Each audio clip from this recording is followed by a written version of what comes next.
How do you know what your body is letting you know it's time to check out? The symptom goes away, then the symptom's gone away, and that's all is good. From the logical perspective, things are fixed. Yet the intuitive perspective includes a lot of stuff going on in the body, a lot of things that have to do with emotion. Your body is effectively your lifetime receptionist that you may be checked out mentally, emotionally, and all sorts of other ways. Your body is going to take the message for you and store it until you're ready to get back to it and check it out. If you do have pain, pivot that pain so that you can start to improve your life and have the life of joy, ease, and love that you deserve. Welcome to the show. Welcome to the show.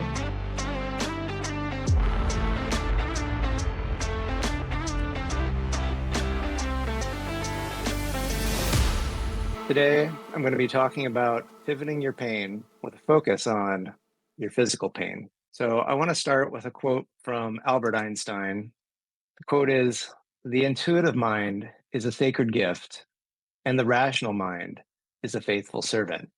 We have created a society that honors the servant and has forgotten the gift." Now, why would I be starting a show where we're talking about physical pain with a quote about Albert Einstein, talking about the great gift of the intuitive mind and how the rational mind is not helpful? Well, so what it kind of inspired this is I recently had a physical pain, a physical challenge, and if you're watching this on YouTube, you might be able to catch it. Yeah, a few days ago, I had a sty of my eye, which, if you're not familiar with that, one, they hurt. They hurt a lot. It's not fun because it's something hurting in your eye. Our eyes, like any part of our body, is a very complicated, interconnected system. And one of the things that's going on in the eye is a lot of us think that, oh, tears, it's just, it's maybe just some salty water or whatever. There's actually some oil in there.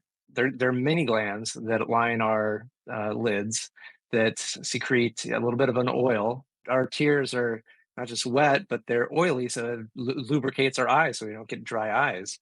You might be thinking, it's like, oh wait, there's other glands that sometimes that get oily and they get clogged up, and then that results in something that's not fun usually on this outside skin. So happens in the eye, and so basically the gland gets clogged up, infected, and then swells and is painful, and that's what I've been having in my right eye. And so what I want to share with you is, what might this be telling you other than maybe you got to go to the doctor? Because first off going to start with, anytime that there's a physical pain that does seem like it is something that needs attention from a medical specialist, a Western medical specialist, absolutely go get that checked out. So like this developed on me over a Friday night, or no, Thursday night. And then when I woke up, I'm like, all right, I checked with a friend of mine. I'm like, hey, I got this. What do you think? She's like, you should go get that checked out by a doctor. And I did. And she prescribed antibiotic cream that I put in my eyelid, which is also very fun. And also to do hot compresses 6 times a day to get things flowing. Big fan of when there's something that requires good medical attention, do it. Yet also, there's more going on often than just something's broken, get the thing to get rid of the symptoms and make sure that it's fixed. And so that's what we're going to be talking about today. So definitely, if you got the flu and your fever gets really, really high, like whatever they say, this is when you should go check out with a doctor. Go check it out with the doctor. You've got physical pain in your knee or something, and you're like, maybe something's broken. Or snapped or whatever. And Western medicine is fantastic at anything that is acute and needs some physical fixing. Because I'm going to tell you that the stuff I'm about to talk to you about, it doesn't do any help if you're dead. If you're dead, none of this stuff helps. You don't get any bonus points for working on any of this other stuff if you make it harder by, if I had lost sight in my eye, or if you need to lose a leg, or any of these horrible things that could happen if you let stuff go untreated. So you definitely want to, go get treated from as good a doctor as you can find in your local area. So this gives you chances to work on this stuff in as easeful and enjoyable way as possible. So yeah, so what am I talking about? So this is kind of basically, it's kind of going against this idea of, well, if it, let's just follow logic and let logic fix everything. I think the epitome of this, let's use the mind, let's use logic to overcome stuff is there's this Navy SEAL guy, David Goggins, and I read his book, listened to his book, I don't know, 6, 7 years ago, and basically it was just like this guy, he like ran a marathon without doing any training, and like literally like was like breaking his bones and his feet and all sorts of physical harm. This is not wise. This is no intuition would say to do this. This is a horrible idea. It's like, yes, the mind can do things, and the mind can also be really dumb, which is what this Einstein quote is saying, is that it's meant to be a servant and it's meant to serve the intuition. And yet we've created a society where we venerate it. We go like, oh yeah, everything mental and intellect, which is not to say that it's not good to, have logical thinking, to have brilliant mental capabilities. These are all fantastic in the right circumstances. And so this is where a lot of times we get into trouble. It's like, well, if the symptom goes away, then the symptom's gone away, and that's all is good. From the logical perspective, things are fixed. Yet from the intuitive perspective includes a lot of stuff going on in the body, a lot of things that have to do with emotion. I like to say that your body is effectively it's your lifetime receptionist, that you may be checked out mentally, emotionally, and all sorts of other ways. Your body is going to take the message for you and store it until you're ready to get back to it and check it out. So how do you know what your body is letting you know it's time to check out? And again, this is stuff that you might be like, Justin, this sounds like really wacky and really weird. There's starting to be more and more scientific evidence showing that there is a connection between what we experience on an emotional level and what happens to us physical ailments. A really good source for this is When the Body Says No, Exploring the Stress Disease Connection, by Gabor Maté, medical doctor. He's got a few books and he's done lots and lots of research showing that these habitual patterns of sort of ignoring emotions, ignoring things in life that aren't working, that usually you would figure out more at an intuitive level. There's logically everything could be fine, yet these diseases come, and there ends up being very, very good scientific evidence of these types of ways of living results in these types of diseases, things like that. So this is starting to be more and more backed up by Western medical science and evidence. Yet just because, maybe something that's going on with you, there hasn't been the definitive, oh, here's the thing to work on emotionally. There ends up being many resources out there that you can check out where you can go. And so I did this with my I sty. I looked up, I have this book that's called Does Your Body Lie? Heal the Person, Not the Sickness, by Luis Martins Simoes.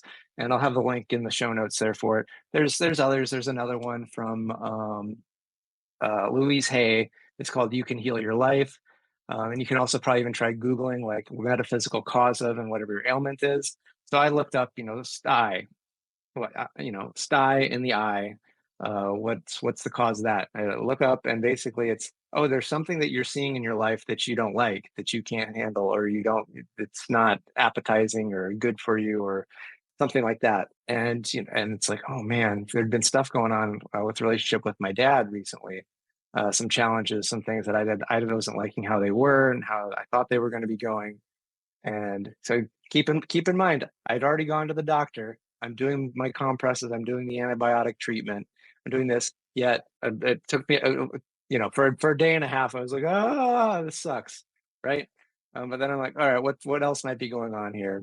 And I checked out my book, and I also checked out some other resources, and it was like, oh yeah, there's something I'm not liking what I see here. I did a lot of journaling about how I would like things to be, how I would like the relationship with my dad to be, how I'd like to my way of being a man, and basically how I would like to see a lot of men masculinity be able to be in this world in a healthy, balanced state of being, which we currently don't have a lot of. It's usually one extreme or another, very little healthy maleness, masculinity that is practiced or even modeled for anyone to get to experience, male or female. Like we all benefit from the healthy expression of each and every all of us and all of these parts of us. So it's like I did that yesterday in the morning, and I'm feeling even though it's still a red and puffy, the pain is gone. It doesn't feel painful. It's starting to get a lot better. And so what was the cause of it?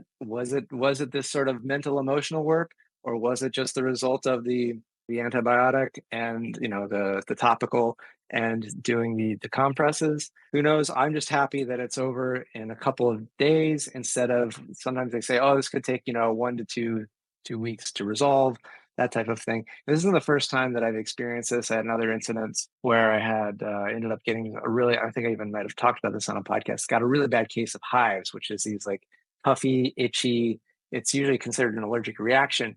I hadn't eaten or tried anything really out of the normal. What did happen very out of the normal was I'd gotten a package from my dad of a bunch of random shit from my childhood, and that just brought up a lot of stuff.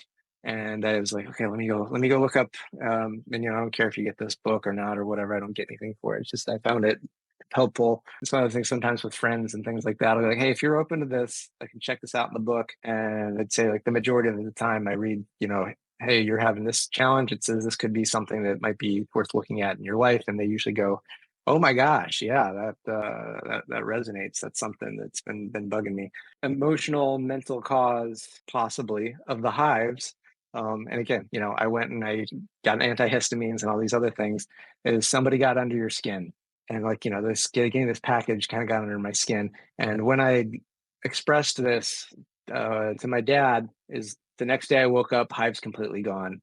It was like it's like all over my body, red, itchy, puffy. It was like out of a horror movie, practically. And the next day it had all gone. So, again, I always recommend do the Western medicine stuff because it can and will save your life often. Yet this other stuff, it's practically free, and maybe it'll speed up the results. Or highly likely, it's not going to slow your results down, and perhaps you end up happier as a result. So this is one of these things like you don't necessarily have to do one or the other. There's lots of people who's like, oh, Western medicines is all blah blah blah blah blah blah blah, or oh, all these alternative things is a bunch of garbage and pseudo this and You don't have to do one or the other. You can do both, and again get into that intuition and be like, maybe there's something bothering me. Maybe my body's trying to tell me something. It is. It is. When you put your hand on a hot stove, it hurts. Why? Because you're supposed to take your hand off of the hot stove. For some of these other things in life that are the equivalent of a hot stove, if our mental, our emotional well-being, our body has to use other ways to try to get our attention. It does its best. Just often we're told to, man up, work hard, get the mindset, plow through, no pain, no gain. This old bullshit, this David Goggins way. I don't know. Maybe he's changed his tune on a lot of the stuff. If he has, let me know. But yeah, I would definitely encouraging you, if you do have pain, pivot that pain so that you can start to improve your life and have the life of joy, ease, and love that you deserve. And this is, in my book, Engineered to Love, Going Beyond Success to Fulfillment, I talk about pivoting your pain as part of a way to figure out, what you might want to do in your life. But this is sort of the pain of things that, you don't like that you're doing in life. So this is a little bit of what does she actually have, like physical pain? Like, me, I have this eye infection, or maybe you have problems with your knees or your back or your neck or whatever it is. There could be something that needs to be looked at on your mental emotional level that maybe you've been ignoring, because that's a habit that our society has gotten in. And it's like, hey, as long as you can get rid of the symptom, everything's fine. Eventually your body's like, no, this shit is not fine, you got to do something about it. And sort of the sooner you can kind of look into the little things, the subtle things, that means it doesn't need to kind of give you a really big thing, like a big disease, a big problem, right? It's, sometimes that's just going to happen. And, sometimes shit just happens. All right. So you might read something and it's like, this doesn't, and yeah, sometimes this stuff just happens, especially if it's just physically caused, right? Like, oh, like if something had literally like gone in my eye, something just got in my eye, right? So again, use a little common sense, but also allow these other paths to allow the intuition to begin to speak to you, because again, it is such a sacred gift, as Einstein said. And then when we use that gift, we can use the mind and our logic as a great servant to help us to execute what the intuition tells us. So like, when I got these things, I knew that, okay, I got to do journaling, and it's like, okay, my logic can work with that, go through that, have a process, things like that. So with that, yeah, thank you so much. Been great getting to share this with you. I'd love to hear what you think about it. So definitely, hit me up on the social medias, which we'll be talking about once the show closes, or send me an email, podcast@justinwink.com. And, if you're checking this out on YouTube, because you were like, hey, I wanted to check out Justin's life, do remember to like, subscribe, and bing, hit that bell, the alert thing. All that really does help make it easier for people to find the show and whatnot, so they can get stuff that's helpful. And hopefully this has been helpful. So with that, thank you so much, and good day. Thanks for tuning in to Engineering Emotions and Energy with Justin Wink, Ph.D. Today's episode resonated with you? Please subscribe and leave a 5-star review. Your feedback not only supports the show, but also helps others find us and start their journey of emotional and energetic mastery. You can also help by sharing this podcast with someone you think will love it just as much as you do. Together, we're engineering more amazing lives.